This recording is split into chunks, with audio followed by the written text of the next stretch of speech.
आदेश आदेश में एकतानाथ गुरु योगी तुलसीनाथ जी बापू श्री शनिदेव मंदिर भवनाथ तलेटी गिरनार जूनागढ़ गुजरात। कल अष्टावक्र जी ने ये बात कही थी कि सदगुरु जब अपने मुख से कुछ बोलते हैं तत्क्षण उसी पल ये पिंजरा खोल देना चाहिए, क्योंकि जब सदगुरु बोलते हैं तो उनकी ऊर्जा उस समय इतनी ऊष्मा होती है, उनकी ऊर्जा में वो गर्म गर्म पिरोसा गया है। तब हम कहे कि आज सुन लेते हैं, कल सोचेंगे और जब सुविधा होगी तब करेंगे, तो फिर कुछ भी कर ही नहीं पाएंगे, और अगर करेंगे तो कुछ प्राप्ति भी नहीं होगी। जो सदगुरु के सामने हो सकती है वो बाद में नहीं हो सकती। तो सदगुरु जब भी कोई वचन बोले तो तत्क्षण उसका अमल किया जाए और अपने को मुक्त करने की जो भी राह सदगुरु दिखा रहे हैं वो शुरुआत कर देनी चाहिए। तो जैसे खाना हम फ्रिज में रखते हैं और गर्म गर्म खाते हैं, कितना फर्क होता है। फ्रिज में रखा हुआ खाना सिर्फ पेट भरने के लिए होता है, उनमें कोई पोषण नहीं मिलता। गर्म गर्म खाए तो वो पाचन हो जाता है, पोषण मिलता है हमारे शरीर को। ऐसे ही है कि सदगुरु जो बात कह रहे हैं तब उनकी बात में एक ऊष्मा है, गर्म गर्म पिरोस रहे, तो तभी खा लेना चाहिए, तभी पिंजरा खोल लेना चाहिए और अंदर के पंछी को मुक्त करने की शुरुआत कर देनी चाहिए। अष्टावक्र जी पूछने लगे, बार बार चोट करने लगे जनकराज को, क्योंकि जब गुरु देता है तो वह यह जानना चाहता है कि तुम तक जीवंत पहुंचा, उष्ण था तभी पहुंचा, तुमने खोला ठीक ठीक, कहीं तुम शब्द से तो आंदोलित नहीं हो गए। इसलिए अष्टावक्र जी बार बार पूछ रहे हैं जनकराज को। उसे लगता है कि जो मैंने कहा ठीक ठीक तुम समझे हो, कि फिर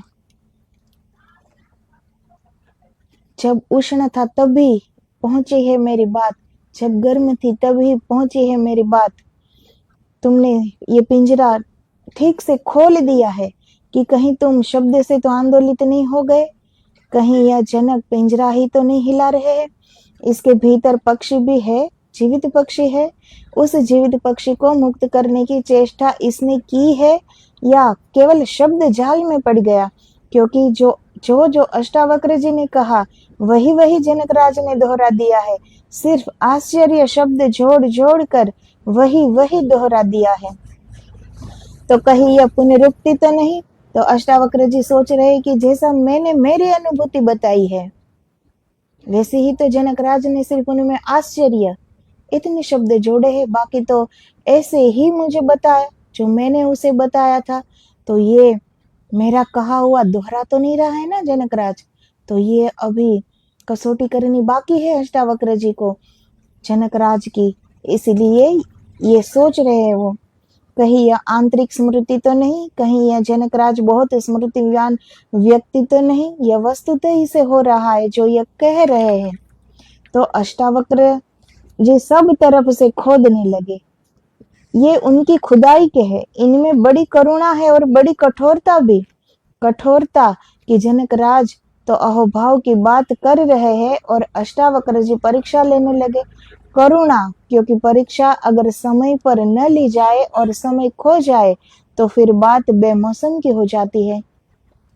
ऐसा नहीं है कि अष्टावक्र जी को जनकराज पर विश्वास नहीं है, लेकिन जब हम स्कूल में पढ़ते हैं, क्लास में होते हैं, तो हमारे जो शिक्षक होते हैं उन्हें सबकी पता होती है कि कौन सा विद्यार्थी कितना होशियार है, कितना सीख रहा है, सब मालूम ही होता है।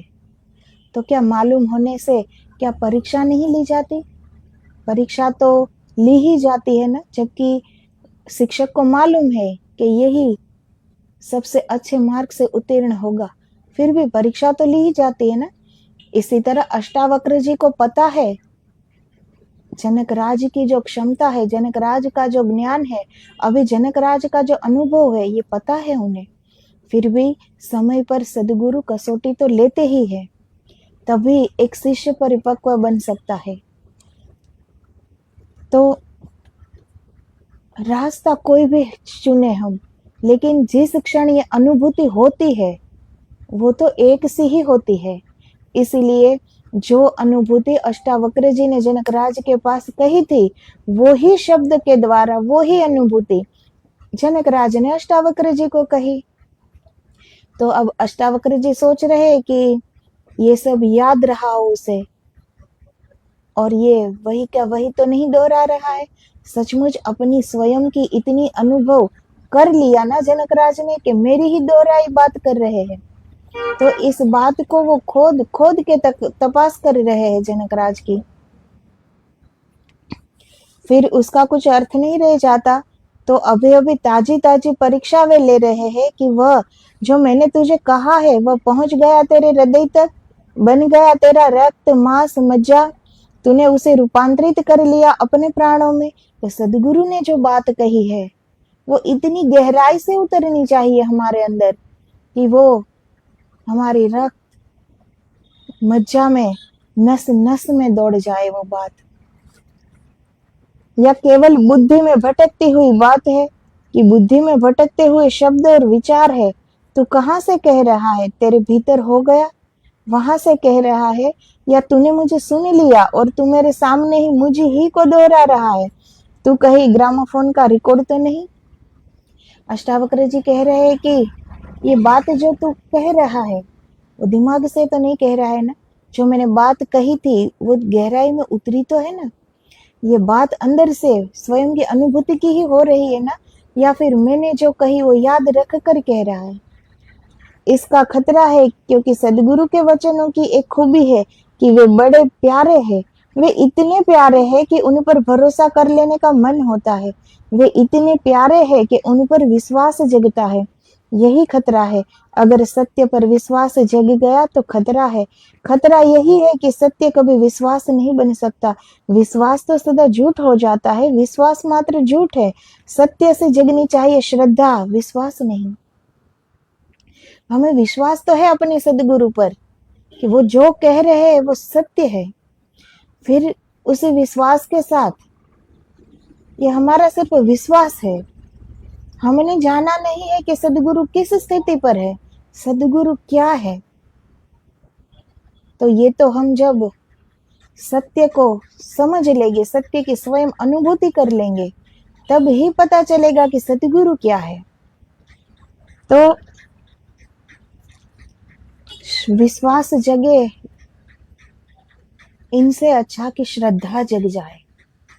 श्रद्धा स्वयं के अनुभव से जगती है और विश्वास वो कर लिया जाता है कि हाँ मुझे आपकी बात पर विश्वास है, आप जो कह रहे हैं विश्वास कर लेता हूँ। लेकिन श्रद्धा वो स्वयं जाना हुआ है कि हाँ ये सही, ये सत्य बात ही है, इनमें कोई भी दूसरा कुछ है ही, मिलावट है ही नहीं, ये बिल्कुल सत्य बात है। ये श्रद्धा की बात है। ये खुद जाना हुआ है और विश्वास वो माना हुआ है कि हाँ मुझे आप पर विश्वास है, ये माना हुआ है। और श्रद्धा स्वयं जाना हुआ है। मैंने तुम्हें एक बात कही, मैंने तुम्हें बड़ी प्यारी बात कही, तुम उससे मोहित हुए, तुमने मान ली कि बात इतनी प्यारी है कि सच होगी ही, कि जिसने कही उससे तुम्हें प्यार है तो झूठ कैसे होगी। तो तुमने विवाद भी न किया, तुमने तर्क भी न किया, तुमने चुपचाप स्वीकार कर लिया। तुमने एक विश्वास बनाया, तुम उस विश्वास के सहारे जीने लगे, तुम झूठ के सहारे जीने लगे। मैंने कही थी सच ही, लेकिन तुमने विश्वास बनाया तो झूठ हो गई। श्रद्धा बननी चाहिए। अब किसी से हम प्रेम करते हो, वो कोई भी हो, तो वो हमें कोई बात कहते हैं तो हम मान लेते, विश्वास कर लेते कि हाँ ये सत्य ही कह रहा है, और हम ऐसे ही जीने लगते हैं उसकी बात पर विश्वास करके। लेकिन प्रेम में वो विश्वास किया है, वो विश्वास जाना नहीं है, अंदर से नहीं जाना कि वो सत्य ही कह रहा है। तो विश्वास नहीं, वहां श्रद्धा जगनी चाहिए कि जो भी वो कह रहा है वो सत्य कह रहा है। क्योंकि ये मेरे भी अनुभव की बात है कि उनके मुख से जो शब्द निकले हैं वो सत्य निकले हैं। क्या फर्क है श्रद्धा और विश्वास में? जब हम दूसरों को बिना अपने किसी अनुभव की गवाही मान लेते हैं तो विश्वास। स्वयं की कोई अनुभव नहीं, स्वयं की कोई अनुभूति नहीं, सिर्फ हम मान लेते हैं, उसे कहते हैं विश्वास। किसी का कहा हुआ मान लिया, उसे कहते हैं विश्वास। जब हम दूसरों को अपने अनुभव की कसौटी पर कस कर मानते हैं तो श्रद्धा। श्रद्धा अनुभव है, वो माना हुआ नहीं है, वो जाना हुआ है। स्वयं ने जाना, भीतर उतर कर जाना। वो जो भी कह रहे हैं खोद खोद कर जाना, तो वो अपना अनुभव है और अपनी अनुभूति से श्रद्धा जगती है। तो विश्वास किया जाता है और श्रद्धा वो स्वयं जाना हुआ है। इतना फर्क है विश्वास और श्रद्धा में। विश्वास दूसरे का अनुभव है, तुम्हारा नहीं, इससे सावधान रहना। जिस पर हमने विश्वास किया वो तो दूसरे का अनुभव होगा ना, वो हमारा तो नहीं होगा ना। दूसरे ने कहा, हमने मान लिया, लेकिन हमने स्वयं नहीं जाना। अब दूसरा गिरनार पर गया है और हम नहीं गए, तो दूसरा जो कहता है कि यहाँ ये अम्बे माँ का मंदिर ऐसा है, फिर गोरक्षनाथ जी का मंदिर ऐसा है, दत्त भगवान का मंदिर ऐसा है, वो अपनी सोच के अनुसार वो अनुभव बता पाएगा ना, जो उसने वहां देखा। सब तो वहां समर्पित होने या सब तो ईश्वर के चरणों की पूजा के लिए, उन्हें अहोभाव धन्यवाद के लिए तो नहीं जाते। कोई कोई तो फोटो खींचने भी जाते हैं ना गिरनार पर, कि इतना प्रकृति का सौंदर्य बिखरा पड़ा है गिरनार पर, भर भर कर है प्रकृति का सौंदर्य। तो सब लोग का मायना वहां जाने का ये तो नहीं होता सिर्फ दर्शन। कुछ लोगों का ये भी होता है कि इतना अच्छा वहां प्रकृति का सौंदर्य है तो फोटो खींचा जाए।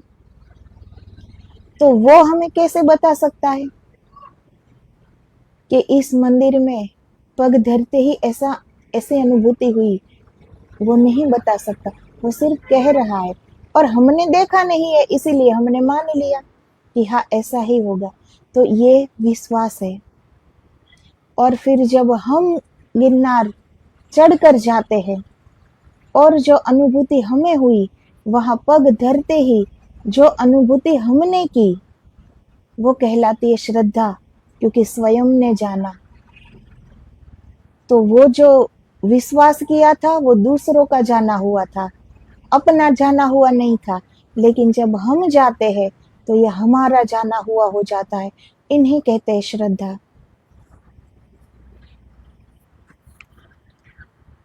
तो यह तो जनक राज कह रहा है, विश्वास है या श्रद्धा, इसकी ही कसौटी अष्टावक्र जी करने लगे हैं। जो इहलोक और परलोक के भोग से विरक्त है जनक राज, और जो नित्य और अनित्य का विवेक रखते हैं और मोक्ष को चाहने वाला है, वह भी मोक्ष से भय करता है। यही तो आश्चर्य है, तेरे भीतर कहीं मोक्ष का भय तो नहीं बचा है। इसे समझना, ये बड़ा अद्भुत सूत्र है। मोक्ष का भय, तुम कहोगे मोक्ष का भय, स्वतंत्रता का भय। हम सभी स्वतंत्र होना चाहते हैं, यह बात क्या हुई कि स्वतंत्रता का भय? स्वतंत्रता से कौन भयभीत है भला? तो अष्टावक्र जी ये कसौटी कर रहे हैं जनक राज की कि ये उनका विश्वास है या उनकी श्रद्धा है। ये जो मैंने कहा उन पर विश्वास करके कह रहा है कि स्वयं ने जान लिया, इसलिए कह रहा है। तो ये कसौटी हो रही है। और अष्टावक्र ने क्या जाना? वो कह रहे हैं कि जनकराज वो नित्य और अनित्य में विवेकवान है, बड़ी ज्ञानी है जनकराज, मोह माया से परे है जनकराज, और फिर भी मोक्ष से भयभीत भी है। अब हम सोचेंगे कि मोक्ष यानी स्वतंत्रता, अब इनसे कौन भयभीत हो सकता है भला? स्वतंत्रता तो सबको प्यारी होती है ना, अब इनसे कैसा भय? तो अष्टावक्र जी क्या कह रहे हैं अब कि इस जगत में बहुत कम लोग हैं जो स्वतंत्र होना चाहते हैं, 100 में से 99 आदमी तो बातें करते हैं स्वतंत्रता की, लेकिन स्वतंत्र होना नहीं चाहते। परतंत्रता में बड़ी सुरक्षा है, मुक्त होने में बड़ा खतरा है। जैसे पंछी पिंजरे में हम लाके रख देते हैं, अब उसे वो पिंजरा खोल दो तो उसे स्वतंत्रता पसंद नहीं आएगी अब, क्योंकि पिंजरे को वो अपना सुरक्षा मान बैठा कि यही पिंजरा सुरक्षित है मेरे लिए, यहाँ दाना पानी भी मिल जाता है और दूसरे किसी बड़े पक्षी का कोई भय भी नहीं। तो पिंजरे को अब अपना सुरक्षा मान लिया है उस पक्षी ने, अब उसे स्वतंत्र कर लो, वो नहीं हो पाएगा स्वतंत्र, वो वापस उसी पिंजरे में आ जाएगा। जबकि उड़ने के लिए पूरा आसमान है, फिर भी वो उस स्वतंत्रता से डर जाएगा, क्योंकि पिंजरे को सुरक्षा मान लिया है, तो वो पिंजरे में ही वापस आ जाएगा। तो 100 में से 99 लोग सिर्फ बातें करते हैं, स्वतंत्रता की, होना नहीं चाहते। ये परतंत्रता जो होती है वो उन्हें रास आ गई होती है, ये उनको अपनी सुरक्षा, वो अपनी ढाल बना चुके होते हैं। फिर वो स्वतंत्र होना तो 100 में से एक ऐसे कोई व्यक्ति होता है जो सत्य में स्वतंत्र होना चाहता है। परतंत्रता में बड़ी सुरक्षा है, मुक्त होने में बड़ा खतरा है।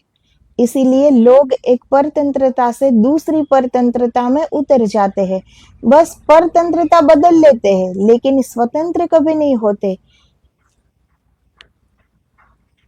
तो इसे हम समझे, स्वतंत्रता का भय है और मोक्ष तो परम स्वतंत्रता है, उसका तो बड़ा भय है। जो बात अष्टावक्र जी ने उठाई है उसे 5000 साल के बाद पश्चिम में मनोविज्ञान अब समझ पा रहा है। अष्टावक्र जी ने जो ये बात कही है वो पश्चिम के देशों में अब वो बात समझ में आ रही है। ये अपने समय से बड़ी आगे की बात थी। जैसे सुखदेव जी महाराज ने परीक्षित राजा को उस समय में कलयुग कैसा होगा वो सारा विवरण बता दिया है कि कलयुग ऐसा होगा कि आज जब जन मेदिनी इकट्ठी है, मोक्ष का सार कहा जा रहा है, और जब सुखदेव जी महाराज कसौटी कर रहे हैं तो वो उस सभा में से थोड़े ही लोग बचे, सारे लोग चले गए। वो कसौटी में पार कोई नहीं उतर पाया, ज्यादा नहीं उतर पाए, कोई कोई बैठे हैं बस, बाकी सब चले गए। तो सुखदेव जी महाराज कह रहे हैं कि कितना मोह बंधन है। जब यहाँ बैठे हैं, पहले दिन से बंधन मुक्त की, जीवन मुक्त की मैं बात कर रहा हूँ, सार की बात थी वो, जिससे सच में मोक्ष प्राप्त हो ही जाए 7 दिन में, ऐसी बात कही थी। लेकिन बात तो एक ही कही थी ना, सुनने वाले अलग अलग थे, तो कौन उतार पाया? कोई कोई उतार पाया उनकी बात को कि वो बंधन मुक्त हो पाए, दूसरे तो चले ही गए ना। तब सुखदेव जी महाराज ने कलयुग का सारा विवरण बता दिया था कि अभी जो विष के बीज बोए हैं तो आगे जाके फल भी विष युक्त ही होगा ना। अब उस समय सतयुग, अभी तो कलयुग का प्रवेश मात्र था तब, जब ये भागवत सप्ताह सुखदेव जी महाराज ने की थी। कलयुग का अभी प्रवेश मात्र था, तभी सुखदेव जी महाराज ने सब कुछ बता दिया था जो आज के युग में हम प्रत्यक्ष देख रहे हैं। उनकी एक भी बात को हम असत्य नहीं कह सकते, सारी बात सत्य है। वो उन्होंने इतने सालों पहले कह दी थी। तो ये अष्टावक्र जी की जो अभी ये जो बात है ना, वो भी हमारे देश में समझने में तो बहुत बरसों लग जाएंगे अभी, लेकिन पश्चिम के देशों आज वो बात समझ रहे हैं। पश्चिम में बहुत बड़े मनोवैज्ञानिक एरिक फार्म ने इस पर बड़ा जोर दिया, बड़ी खोज की इस संबंध में। फियर ऑफ फ्रीडम, स्वतंत्रता का भय, अष्टावक्र जी भी यही कह रहे हैं ना कि मोक्ष से डर, मोक्ष से भी भयभीत है, और स्वयं जनकराज भी मोक्ष से भयभीत है। तो पश्चिम के ये बड़े मनोवैज्ञानिक Erich Fromm, fear of freedom, स्वतंत्रता का भय, हम चाहते हैं कि कोई हमें बांध ले, इसीलिए तो लोग हमें बांध पाते हैं। तुम सोचते हो लोग बांध लेते हैं इसीलिए तुम बंधे हो, तो तुम गलती में हो। जो नहीं बंधना चाहते उसे कोई भी नहीं बांध सकता। तो हम सब बंधना चाहते हैं, इसीलिए कोई हमें बांध सकता है। क्योंकि हमें स्वतंत्रता अच्छी नहीं लगती, हम किसी ना किसी से बंधना ही पसंद करते हैं, कोई भी हो। अब सामने वाला भी परतंत्र ही है, इसीलिए तो वो दूसरा बंधन खोज रहा है। इसलिए दो परतंत्र व्यक्ति बंध जाते हैं, क्योंकि दोनों में से कोई भी स्वतंत्र होना चाहता नहीं है, इसीलिए दोनों बंधन में बंध जाते हैं। तो जब तक हम न चाहे हमें कोई नहीं बांध सकता, लेकिन हम चाह रहे हैं कि हमें कोई बांध ले। जो नहीं बंधना चाहता उसे कोई भी नहीं बांध सकता। तुम बंधना चाहते हो इसीलिए लोग बांध लेते हैं। तुम्हारे बंधने की चाह पहले है, बांधने वाला बाद में आता है। अब हमारी तो पहले से ही ये चाह रही होगी ना कि कोई हमें बांध ले, हमें बंधन प्रिय लगा होगा, इसीलिए वो बांधने वाला तो बाद में आता है ना। चाह तो हमारी पहले रही होगी, तो जैसा हम चाहते हैं, जैसा हम सोचते हैं, बिल्कुल वैसा ही हमारा जीवन बन जाता है। उनसे अतिरिक्त कुछ नहीं होता हमारे जीवन में। जैसा हम सोचते हैं बिल्कुल वैसा हमारा जीवन हो जाता है। तो ये हमारे पहले से सोचा हुआ ये मांगा हुआ है, ये चाहा हुआ है कि कोई हमें बांध ले। बांधने वाला तो बाद में आता है। पहले मांग फिर पूर्ति। तुम पुकारते हो कि कोई बांध ले, तो बांधने वाला आ जाता है। फिर तुम चीखते चिल्लाते हो कि मुझे बांध लिया गया। मेरे जो लोग आते हैं वे कहते बड़े बंधन में है, पत्नी है, बच्चे है, मगर किसने तुम्हें कहा था? कौन तुम्हारे पीछे पड़ा था? और लाख लोग पीछे पड़े थे, मगर तुम्हें नहीं बंधना था तो कौन बांध सकता था? तुम भाग निकले होते।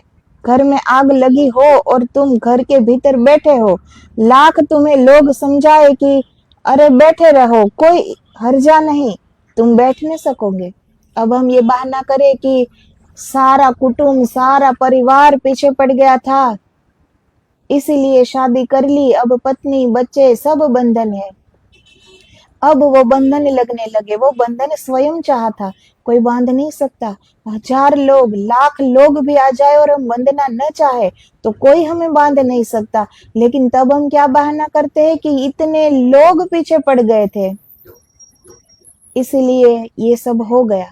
अब घर में आग लगी है, अकेले बैठे हैं अंदर, अब बाहर से एक साथ 1 लाख लोग भी कहे कि भाई उधर ही बैठे रहो, बाहर मत निकलना, तो क्या मानेंगे हम उसकी बात? दौड़कर बाहर आएंगे ना। तो तब क्यों नहीं मानी? क्योंकि हम बंधना चाहते थे। तो लोग वो अड़चन नहीं है, हम स्वयं बंधना चाहते थे, इसीलिए बंधे। तुम कहोगे हो गई समझदारी की बातें, मैं बाहर चला, तुम बैठो, तुम भाग खड़े होते। अगर तुम्हें बंधन दिखाई पड़ता, लेकिन बंधन तुम्हें दिखाई पड़ा नहीं था। और मजा यह है कि अगर ये पत्नी मर जाए तो बहुत संभावना है कि जल्दी ही तुम दूसरा विवाह करोगे, क्योंकि स्वतंत्रता किसी को अच्छी नहीं लगती। पत्नी है, सब कुछ है, घर परिवार है, तो वो चिल्लाएगा कि मैं कितना बंधन में हूँ। अगर वो ही पत्नी मर जाए ना, तो थोड़े देर में दूसरे विवाह की वो सोच लेगा, कर भी लेगा, क्योंकि बिना बंधन के नहीं रह पाएगा। पत्नी के मरने के बाद ज्यादा दिन याद न रख सकोगे। मन नई कल्पनाएं करने लगेगा। मन कहेगा सभी स्त्रियां थोड़े ही एक जैसी होती है, यह तो मुझे ऐसे मिल गई थी, भाग्य की बात। अब सभी थोड़े ही दुष्ट मिल जाएगी। दुनिया में अच्छी स्त्रियां भी है। अपनी पत्नी को छोड़कर सभी स्त्रियां अच्छी है। कोई अच्छी स्त्री मिल जाएगी तो जीवन में सुख हो जाएगा। फिर तुम खोजने लगे, देर नहीं लगेगी। जल्दी ही तुम फिर बंधन में पड़ जाओगे। फिर तुम चीखने पुकारने लगोगे कि मैं बंधन में पड़ गया। अब इस बंधन का जवाबदार कौन है? हम स्वयं ही है ना, क्योंकि हम बंधना चाहते हैं, इसीलिए कोई हमें बांध सकता है। कितनी सरल बात है ये। बंधना भी चाहते हैं और जब बंध गए तो अब स्वतंत्र होना चाहते हैं। अब दोनों बात कैसे हो सकती है?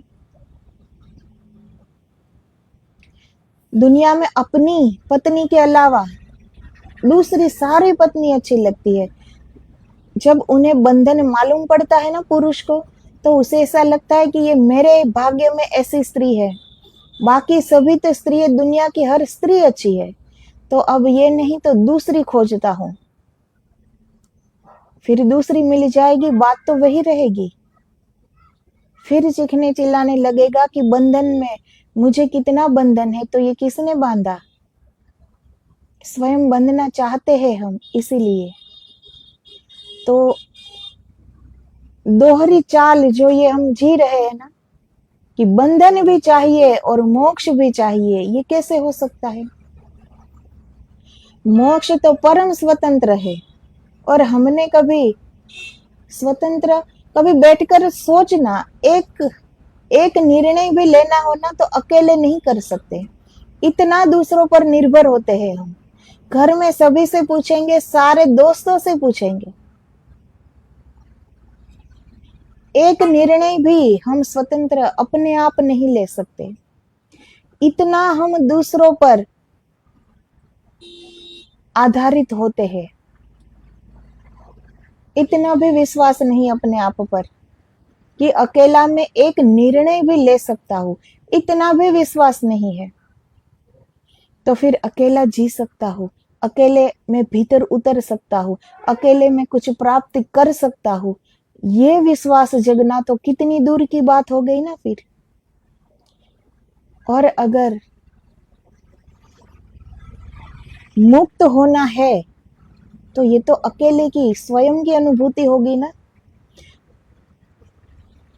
अब मोक्ष की ही बातें कर रहे सुखदेव जी, तो क्या अब परीक्षित राजा ऐसा कहे कि मैं अकेला थोड़ी मुक्त होऊंगा, इनमें भी मुझे और लोग साथ में चाहिए, तो क्या ऐसा हो सकता है? क्योंकि बात एक ही कही थी, लेकिन किसी ने न समझी सिवाय परीक्षित राजा के। वो समझ गए, बैठे बैठे जीवन मुक्त हो गए, स्वतंत्र हो गए, इस शरीर से, अपनी आत्मा से भी परे हो गए। अपना अब कुछ भी नहीं बचा, और जो शेष बचा वही तो थे मुक्ति। तो वहां कोई संगी साथी साथ नहीं चल सकता। वो अपनी एक उड़ान है, वो अपनी स्वयं की अनुभूति है, स्वयं का अनुभव है, और उसके लिए स्वयं का परिश्रम, स्वयं का अभ्यास, स्वयं की तड़प, स्वयं का संकल्प, ये सब काम करता है। अब एक निर्णय भी अकेले ना ले सके तो स्वतंत्र रहने की बात आए, ये सिर्फ बात हो सकती है। अगर ये बात सत्य हो जाए तो कोई जी नहीं सकता अकेले, क्योंकि हम भीड़ के आदी हो गए हैं। हर बात के लिए भीड़ चाहिए, रहने के लिए, बात करने के लिए दूसरा व्यक्ति चाहिए हमें। तो मोक्ष उनका भी भय है। सभी लोग मुक्ति पाना नहीं चाहते, सिर्फ बात करते हैं। अब जब सुखदेव जी महाराज की सप्ताह शुरू हुई होगी, और जो जितने भी लोग सुनने आए होंगे, सिर्फ बात ही थी ना उनकी कि हम भी मुक्ति प्राप्त कर ले, हमें भी मोक्ष मिल जाए। सिर्फ बात ही करते होगे ना। तभी तो 7वें दिन कोई वहां खड़ा नहीं रहा, कोई कोई थे जो समझे उस बात को। और उसमें भी स्वयं वेद व्यास जी के शिष्य जो थे, जिसको महान शिष्यों में नाम आता है, वो शिष्य भी, वो भी सुखदेव जी महाराज को समझ नहीं पाए, वो भी उस सभा से उठ गए, जबकि उतने ज्ञानी थे, वेद व्यास जी के साथ रह रहे थे फिर भी। तो इस सब की आकांक्षा नहीं होती स्वतंत्रता की, ये सिर्फ बात होती है। सत्य में ऐसा कोई कोई व्यक्ति होता है जिसे सत्य में मुक्त होना है, बाकी सबको तो बंधन अच्छा ही राशि आ गया है, सिर्फ बात करते हैं कि बंधन में हूं, बंधन में हूं। अगर उसे मुक्त कर दो तो वापस वो अपना बंधन खोज ही लेगा, उसे कोई मुक्त नहीं कर सकता। हम स्वयं को अपने आप ही मुक्त कर सकते हैं, कोई और नहीं कर सकता।